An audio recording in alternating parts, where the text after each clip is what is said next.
Hey readers, welcome to the Shelf Addiction Podcast, and thank you for streaming or downloading today's Shelf Byte episode. If you are new here, Shelf Bytes feature spoiler-free book and audiobook reviews in just a few minutes. I'm your host, Tamara Ford. If you'd like to chat with me about the book reviewed in this episode, you can find me on Instagram and Twitter at Shelf Addiction. In addition, don't forget that you can always find me in both the Facebook group Shelf Addiction Official or on the Patreon page. Speaking of Patreon, if you'd like to show your support for this show, please consider becoming a Shelf Addiction Patreon subscriber. You'll gain access to exclusive Patreon-only content, including monthly live streams, uncut video of podcast recordings, stickers, t-shirts, and more depending on your subscription level. Join us now by clicking the link in the show notes or go to shelfaddiction.com and click the Support Us tab. Help us make even more bookish content for your ears. If you'd like to show your support in a non-monetary way, please share this episode with bookish friends or on your favorite social media space. Let's jump into it. So I'm going to kick things off with the Goodreads synopsis.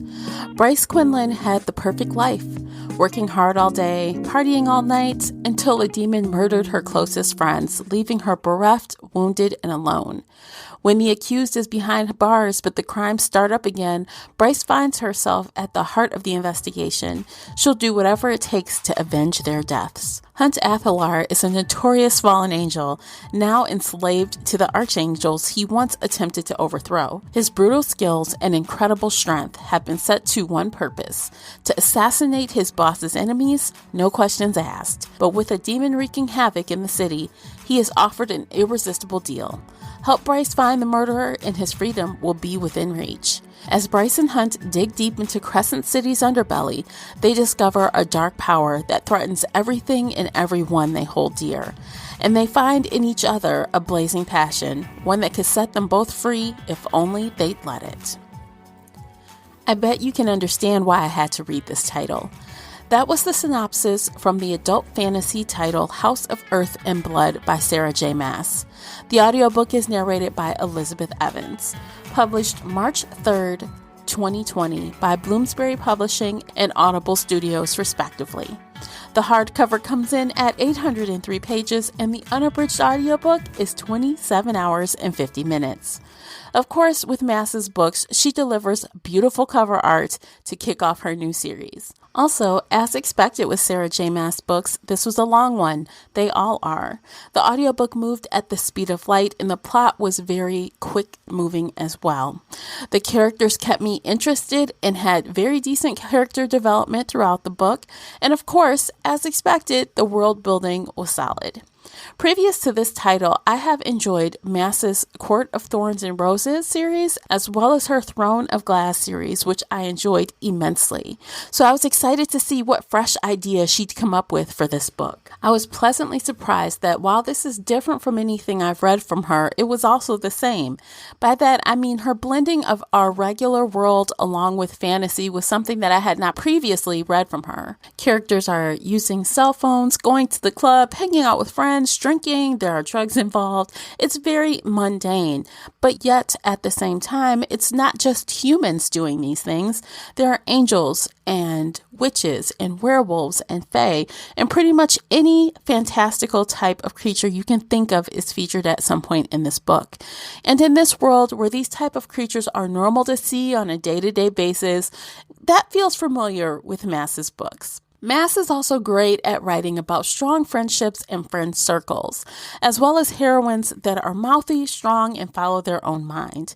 Of course, there is always a love interest, and this time I thought it was really cute, and I ship it, although she is following that trope of a much older guy with the girl. Well, a woman in this case, because thankfully, at least she is an adult. Bryce is a full-on adult in her 20s, and that is nice to see.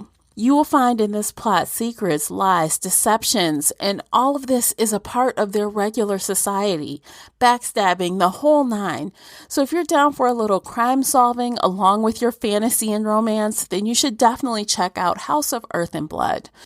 It really took me no time at all to just fall right into this story and feel right at home with these characters. I really enjoyed Bryce and Hunt together as a pair. They really played off of each other very well. Their banter was very fun and light, and their romance was cute. And like I said earlier, I ship it. I'm down with it. I mentioned friend circles earlier, and that is, of course, present in this book as well. There is a good amount of secondary characters that are friends to both Bryce and Hunt.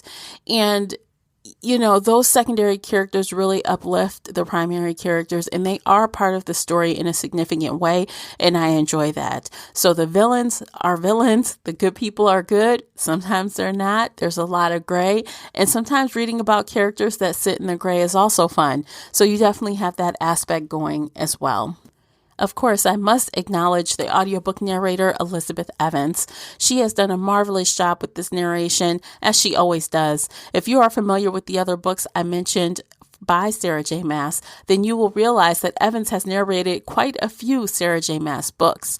It's always a pleasure to see her name pop up as the narrator. I really have no complaints at all as far as the audiobook narration goes.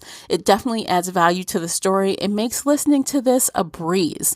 I did listen at 1.5 speed, and that was perfect for me. I rated this book 4 out of 5. I recommend this for those that have enjoyed previous Sarah J. Maas titles, as well as those that like their fantasy with a little bit of urban flair. This also would be a great choice for book clubs that read fantasy. Thanks for tuning in. I look forward to speaking with you in the next episode. Until then, happy reading. Take care, everyone.